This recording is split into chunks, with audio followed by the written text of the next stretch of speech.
Assalamualaikum warahmatullahi wabarakatuh. Jumpa lagi bersama kami dalam program Diaspora Muhammadiyah yang membahas perkembangan persyarikatan di berbagai negara. Bersama saya Arina Nurrohma, inilah Diaspora Muhammadiyah. Yang ada di PCIM Spanyol, dan kita sudah bersama dengan Ketua PCIM Spanyol yakni Mas Jordan Gunawan. Langsung saja kita sapa. Assalamualaikum Mas Jordan. Waalaikumsalam warahmatullahi wabarakatuh, Mbak Rina. Sehat, Mbak? Ya, Alhamdulillah sehat Mas. Bagaimana kabar kader-kader persyarikatan yang ada di Spanyol saat ini? Alhamdulillah, semua sehat, semua baik-baik, dan semua sesuai dengan aktivitas hari inilah di Spanyol, Mbak. Masya Lancar Allah. semua, Alhamdulillah. Walaupun dalam situasi dingin ya sekarang. Baik, sekarang kita ingin menanyakan nih Mas Jordan, bagaimana aktivitas yang sedang dilakukan oleh PCM di Spanyol sendiri, Mas Jordan?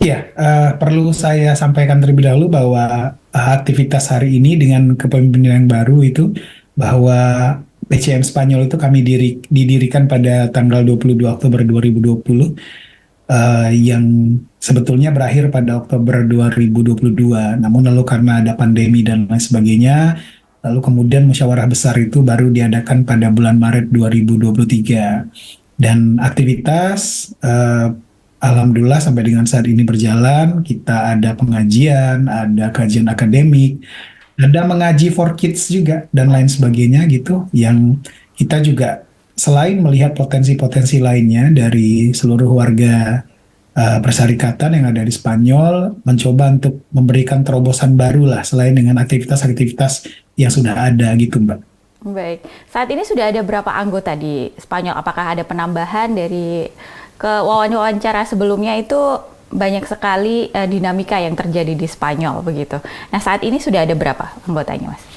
Sampai dengan saat ini yang kita lihat dari grup itu ada sekitar 70-an, tapi memang ada masalah yang terjadi di PCM Spanyol sendiri karena warga persyarikatan itu memang tersebar di berbagai kota di Spanyol. Itu paling banyak di wilayah Madrid, lalu kemudian di Barcelona, dan beberapa wilayah lainnya seperti ada di Malaga, Galicia, dan lain sebagainya.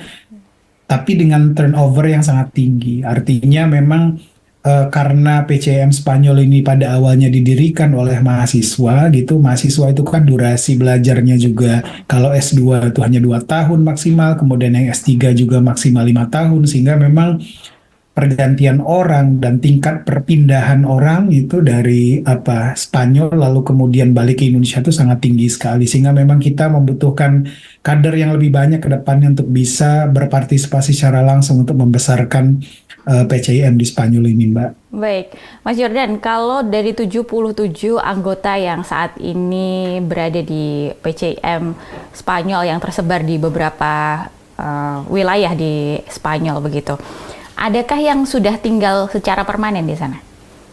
Iya, betul Mbak. Terima kasih. Saya melanjutkan yang tadi juga sesuai dengan pertanyaan ini. Kita mulai periode ini memang membuat terobosan baru gitu, bahwa kita akan melibatkan lebih banyak diaspora. Perlu saya jelaskan, diaspora di sini adalah orang-orang yang bekerja di wilayah Spanyol. Jadi dalam istilahnya WNI yang ada di Spanyol, pelajar adalah orang yang berkuliah, diaspora adalah orang yang bekerja gitu. Nah, lalu kemudian kita di periode kepemimpinan saat ini akan lebih banyak melibatkan diaspora, dan alhamdulillah dari sisi kepengurusan pun di beberapa majelis itu bahkan ketuanya itu adalah orang yang memang sudah bertempat tinggal lama dan mungkin akan menetap di sini gitu. Terima kasih, Mbak. Iya, baik, luar biasa sekali. Dan ada juga yang duta besarnya juga menjadi bagian dari Muhammadiyah begitu, yang saat ini menjadi duta besar, dan tentu saja ini memfasilitasi para kader-kader persyarikatan yang ada di sana, dan semoga ini mempermudah pergerakan di wilayah sana ya Mas Jordan ya.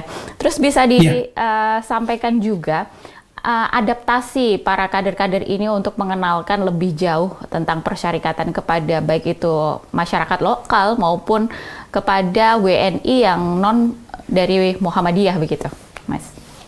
Iya, terima kasih Mbak. Jadi memang kita selain memang mengajak teman-teman yang memang sudah terbiasa mendengar Muhammadiyah gitu. Jadi memang kita rekrut kader yang memang berasal dari Indonesia, memang sudah memiliki militansi tertentu di level-level tertentu begitu untuk bisa bergabung menjadi pengurus. Tapi di sisi lain juga kita tetap berusaha untuk menjangkau teman-teman yang Muslim tapi belum begitu banyak mengenal Muhammadiyah, serta WNI yang mungkin eh, tidak mengenal Muhammadiyah secara utuh gitu. Kita ajak betul untuk bisa bergabung dan beraktivitas, dan kita selalu bersinergi dengan organisasi yang ada.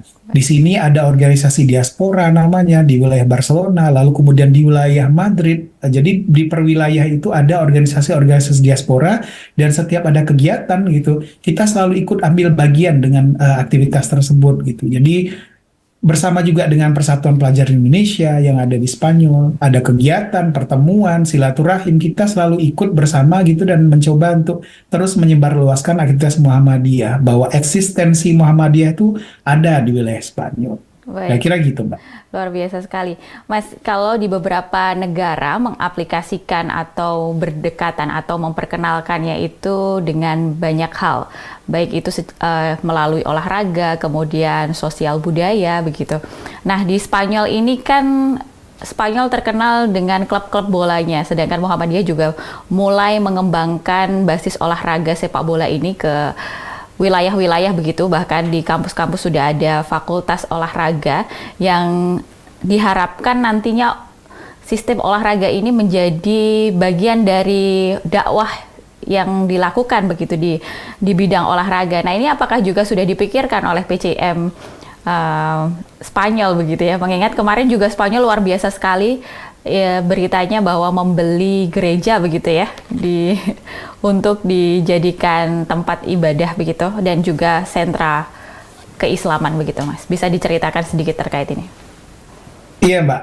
Jadi memang misi olahraga itu sudah kita jalankan, tapi sejauh ini khusus untuk para WNI sendiri, kita terutama di beberapa wilayah di Madrid dan juga Barcelona, kita menggerakkan pola olahraga, tapi masih terbatas pada masalah dengan olahraga bulu tangkis gitu, belum pada sepak bola gitu. Walaupun sebetulnya memang luar biasa gitu gelora orang kalau beraktivitas masalah olahraga sepak bola. Ini betul-betul mania nih orang Spanyol ini kalau urusan sepak bola, Mbak. Tapi sampai dengan sejauh ini yang kita jalankan adalah keinginan dari semua kader gitu, dan ini terbatas dulu pada bulu tangkis, Mbak, sampai dengan saat ini.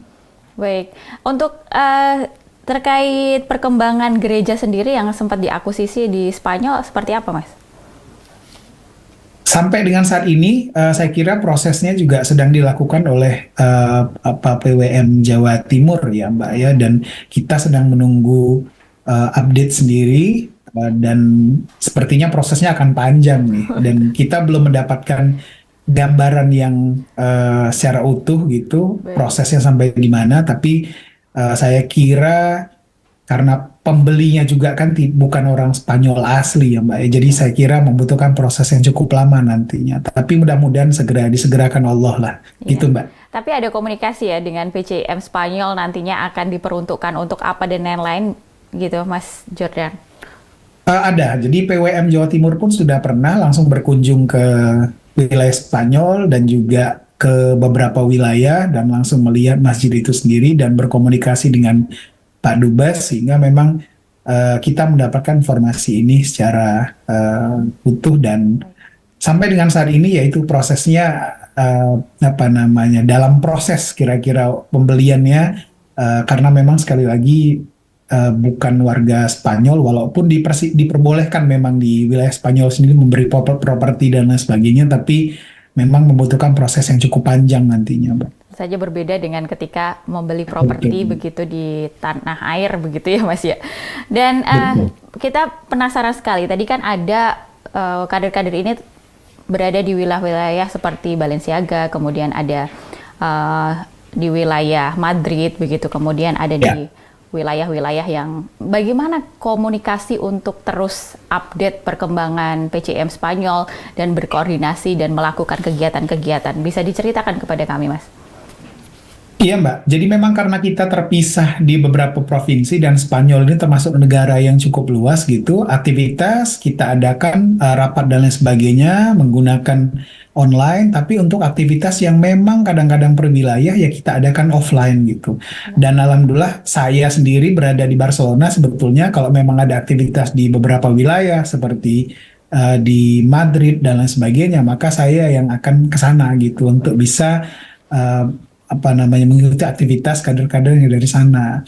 Termasuk juga kalau misalnya ada aktivitas di wilayah Granada misalnya begitu, lalu kemudian ada saya sendiri tidak bisa hadir, lalu kemudian diwakilkan oleh pengurus yang lainnya gitu untuk bisa mengikuti aktivitas di sana. Jadi kita betul-betul berupaya untuk bisa menghadiri semua aktivitas yang ada, meskipun kadang-kadang kalau memang harus terpaksanya online, kita akan online. Tapi kalau memang situasinya mengizinkan gitu, transportasi juga tersedia. Karena kalau misalnya acara kita rata-rata di weekend ya Mbak ya. Oh, baik. Jadi kalau misalnya tiba-tiba transportasi agak sulit ya dengan sangat sangat terpaksa lah kita harus online. Tapi kalau tidak kita akan jalan langsung offline untuk bisa bertemu dengan kader-kader yang berada di seluruh wilayah Spanyol, Mbak. Baik, luar biasa sekali Mas Jordan atas deskripsinya. Nah, kita akan berbincang lebih dalam lagi dan mengenal lebih dalam lagi terkait perkembangan PCM Spanyol. Mas Jordan, kita jeda sejenak dan juga pemirsa tetaplah bersama kami dalam Diaspora Muhammadiyah. Baik pemirsa, kembali lagi bersama kami dalam Diaspora Muhammadiyah. Masih bersama saya Arina Nurrohmah dan juga Ketua PCM Spanyol yakni Mas Jordan Gunawan. Mas Jordan, kita lanjutkan perbincangan kita dengan di tengah kesibukan belajar dan juga beraktivitas di Spanyol, kemudian mengembangkan persyarikatan yang saat ini Muhammadiyah sedang gencar-gencarnya menginternasionalisasikan dakwah-dakwah persyarikatan begitu. Nah, di Spanyol ini bagaimana animo masyarakatnya terhadap Islam dan juga Muhammadiyah sendiri, Mas? Ya, terima kasih Mbak. Saya kira kalau Islam, Spanyol itu kan juga karena apa namanya sisi kesejarahan juga sudah banyak tersentuh dengan unsur-unsur Islam. Jadi sebetulnya keberagaman itu sangat luar biasa di sini. Jadi kita akan terbiasa tuh melihat orang yang satu pakai jubah besar berjalan, yang satu lagi kemudian menggunakan baju yang sangat minim, itu sangat biasa. Jadi aktivitas ini sudah dikenal, namun karena faktor kesejarahan yang kemudian membuat Spanyol sendiri sangat liberal dan juga tidak menganggap agama itu bagian jadi hal yang sangat penting dalam hidup mereka, sehingga Islam itu dikenal sebagai sesuatu keberagaman kultur saja gitu. Tapi semua orang di sini mengenal Islam dengan baik gitu. Walaupun sampai dengan sekarang kita memperkenalkan Muhammadiyah itu dengan aktivitas yang ada dulu saja di sekitar warga negara Indonesia, dan orang-orang Indonesia inilah yang kemudian secara individual gitu memperkenalkan Muhammadiyah sendiri. Kira-kira seperti itu, Mbak. Nah, ini di kepemimpinan yang baru Mas Jordan, apa saja yang nantinya akan dilakukan di tahun 2024 dan juga bisa diceritakan apa saja yang sebenarnya program-program yang sudah dilakukan oleh kepengurusan yang lama, Mas? Iya, terima kasih Mbak. Program yang sudah kita jalankan, memang kita evaluasi terlebih dahulu, selesai kita membentuk kepengurusan dan kemudian kita mengajukan program-program yang memang mungkin akan jadi terobosan kita. Aktivitas yang sudah kita lakukan itu antara lain adalah pengajian, lalu kemudian pengajian yang diadakan setiap bulan, lalu kemudian kajian akademik yang mengundang berbagai pakar di bidangnya gitu. Lalu kemudian kita juga membina adik-adik yang ada di wilayah Spanyol dengan cara membuat program ngaji for kids namanya. Jadi memang ini diperuntukkan untuk adik-adik kita yang merupakan putra-putri dari diaspora maupun pelajar yang ada di Spanyol gitu, untuk bisa lebih memahami Al-Quran mulai dari dasar sampai dengan level tertentu begitu. Lalu kemudian juga kita melakukan aktivitas silaturahim seperti biasanya di berbagai wilayah. Dan aktivitas kedepannya, insya Allah kita juga akan tetap menjaga kaderisasi dari umur yang paling kecil gitu, yang untuk bisa menerima dan memahami Muhammadiyah. Insya Allah kita akan ada lomba nantinya untuk para anak-anak kader. Mudah-mudahan doakan saja dari seluruh dunia kita akan undang gitu, tapi planning awalnya untuk wilayah Spanyol dulu gitu. Jadi ada semacam lomba yang nanti kita adakan kepada anak-anak tersebut gitu. Dan juga soal-soalnya tentu akan mengenai masalah keislaman dan Muhammadiyah. Kemudian di bulan Mei sendiri, alhamdulillah Pak Muhammad Najib, Dubes RI luar biasa mendukung kami untuk bisa menyelenggarakan acara upgrading dan Baitul Arkam bagi PCIM dan juga leader-leader lainnya di wilayah Eropa dan Mediterranean gitu. Jadi KBRI akan menyediakan tempat, konsumsi dan lain sebagainya nanti. Jadi pesertanya hanya tinggal datang dan kemudian kita juga sudah menghadap dan bertemu langsung dengan Pak Ketum, Profesor Haidar Nasir untuk bisa menghadirkan beliau insya Allah ke Spanyol sendiri dan bisa mensukseskan acara ini. Kita juga sudah menghubungi Ketua Majelis Kader untuk bisa uh, membersamai kita pada aktivitas di bulan Mei 2024 besok.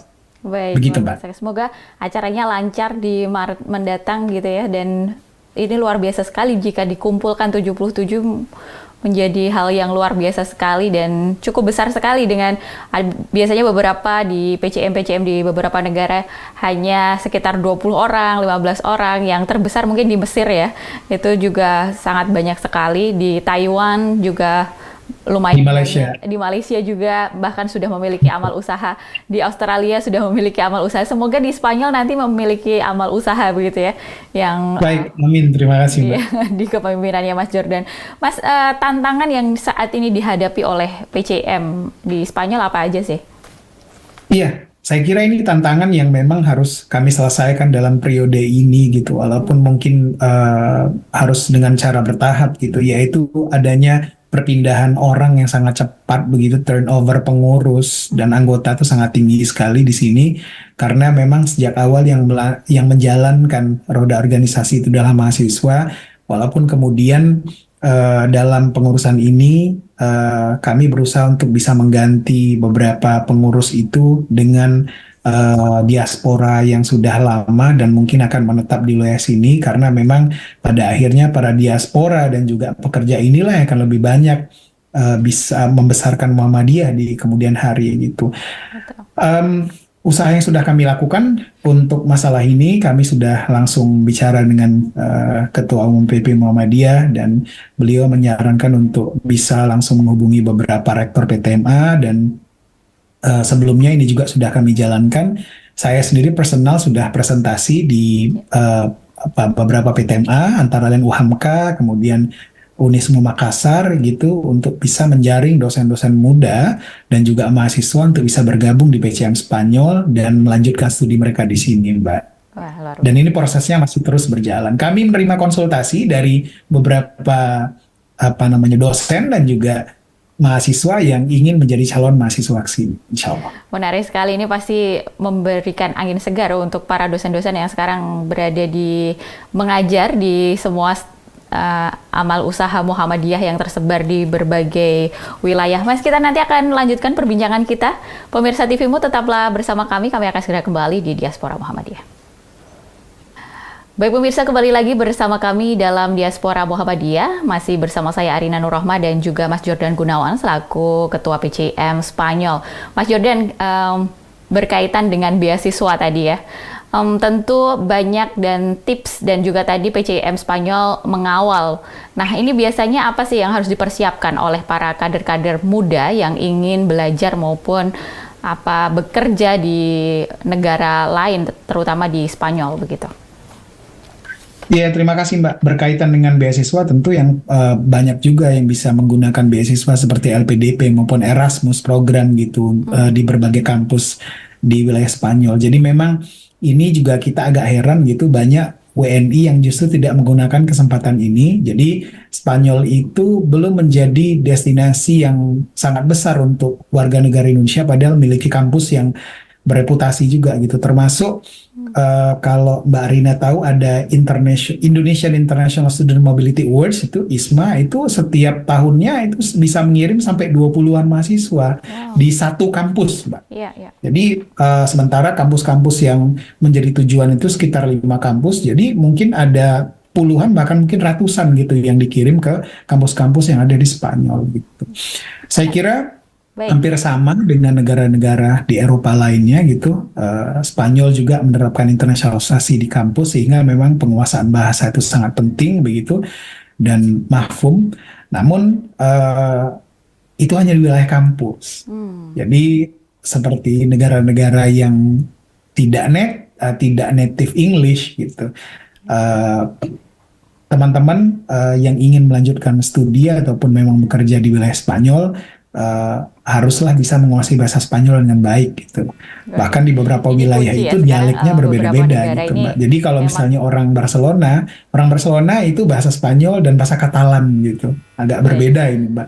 baik Tapi luar kalau biasa misalnya sekali. sudah pindah ke wilayah Madrid itu dialeknya udah berbeda. Di wilayah Vigo itu dialeknya udah berbeda. Granada dialeknya juga sudah berbeda gitu. Tapi secara penuh bahasa nasional yang digunakan adalah bahasa Spanyol gitu. Meskipun untuk beberapa kota seperti Barcelona, semua orang itu bisa berbahasa Inggris. Tapi untuk kota-kota seperti Madrid dan lain sebagainya, mereka punya semacam pride gitu, Mbak, untuk Hmm. menggunakan bahasa Spanyol sebagai satu-satunya bahasa untuk berkomunikasi gitu di antara mereka. Kira-kira begitu, Mbak. Ini mirip dengan Paris begitu ya, yang memang Betul, rata-rata memang mengharuskan bahasa Perancis begitu betul, ya untuk bisa sekolah betul. dan juga bekerja di sana begitu.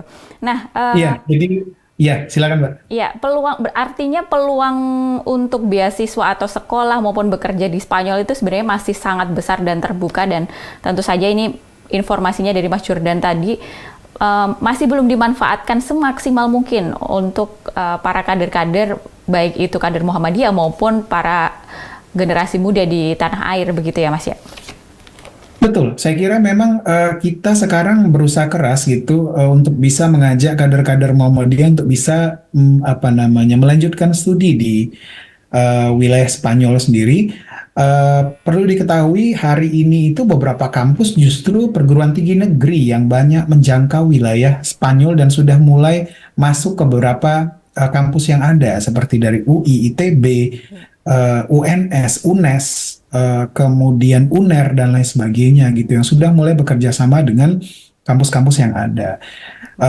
Sementara beberapa perguruan tinggi Muhammadiyah yang paling besar UMY gitu sudah bekerja sama lama sebetulnya melalui program Erasmus Plus dengan kampus-kampus yang ada di wilayah Spanyol sendiri. Saya kira dengan menggunakan nama Muhammadiyah, insya Allah kampus-kampus yang ada di Spanyol ini sudah sangat mengenal eh, perguruan tinggi Muhammadiyah dan Asyah di seluruh Indonesia karena memang aktivitas kita tidak hanya sekedar ini saya membicarakan dengan WMY misalnya Hmm. begitu. WMY itu aktivitasnya penelitian, publikasi bersama, student exchange gitu, lalu kemudian staff exchange dan lain sebagainya di bawah bendera program Erasmus Plus yang semuanya dibiayai oleh pemerintah Spanyol dengan dana yang sangat besar gitu, Mbak. Baik, luar biasa. Ini tidak hanya sekolah ya sebenarnya untuk short course, kemudian student exchange, dan juga tadi ada profesionalitas yang bisa dipelajarin di sana yang bisa tentu saja Betul, membuka peluang yang cukup besar.